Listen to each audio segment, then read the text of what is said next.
যুক্তরাষ্ট্রে প্রবেশ নিষিদ্ধ হচ্ছে পাকিস্তানিদের। ট্রাম্প প্রশাসনের দ্বিতীয় মেয়াদে এমন ইঙ্গিত হঠাৎ করেই জোরালো হচ্ছে। কিন্তু কেন পাকিস্তানিদের প্রবেশ নিষিদ্ধ করছে যুক্তরাষ্ট্র? দেশটির অভ্যন্তরীণ নিরাপত্তা নাকি কূটনৈতিক সম্পর্কের অবনতি, কোনটাকে দায়ী করছে দুই দেশ? যুক্তরাষ্ট্রে পাকিস্তানি নাগরিকদের প্রবেশ নিষেধাজ্ঞা আসতে পারে বলে জানিয়েছে বার্তা সংস্থা রয়টার্স। ট্রাম্প প্রশাসনের অবৈধ অভিবাসন নিয়ন্ত্রণের কড়াকড়ির অংশ হিসাবে এমন সম্ভাবনার কথা উঠে আসে গত সপ্তাহে প্রকাশিত এক প্রতিবেদনে।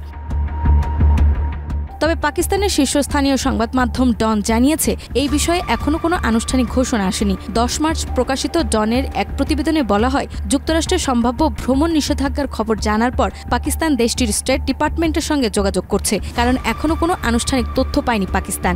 সবই এখন গণমাধ্যমে প্রকাশিত প্রতিবেদনের উপর ভিত্তি করে। নিউ ইয়র্ক টাইমসের এক প্রতিবেদনে বলা হয়, যদিও সরাসরি নিষেধাজ্ঞা আরোপ হয়নি, তবুও পাকিস্তানি নাগরিকদের জন্য ভিসা প্রক্রিয়া আরও কঠোর হতে পারে। এর মধ্যে অতিরিক্ত যাচাই বাছাই, সাক্ষাৎকার এবং নির্দিষ্ট ধরনের ভিসার সীমাবদ্ধতা অন্তর্ভুক্ত হতে পারে। প্রতিবেদনে আরও বলা হয়েছে, পাকিস্তানকে অরেঞ্জ ক্যাটাগরিতে রাখা হতে পারে, যেখানে অভিবাসন ও পর্যটন ভিসার আবেদন গ্রহণ করা হবে না। শুধুমাত্র ব্যবসায়িক ভিসা পাওয়ার সুযোগ থাকবে, সেটিও সংক্ষিপ্ত মেয়াদে এবং কঠোর শর্ত সাপেক্ষে।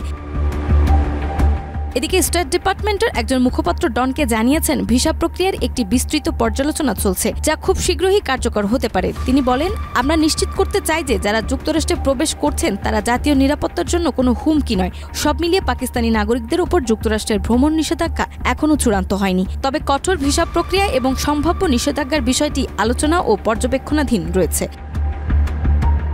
নাজমা, মাই টিভি।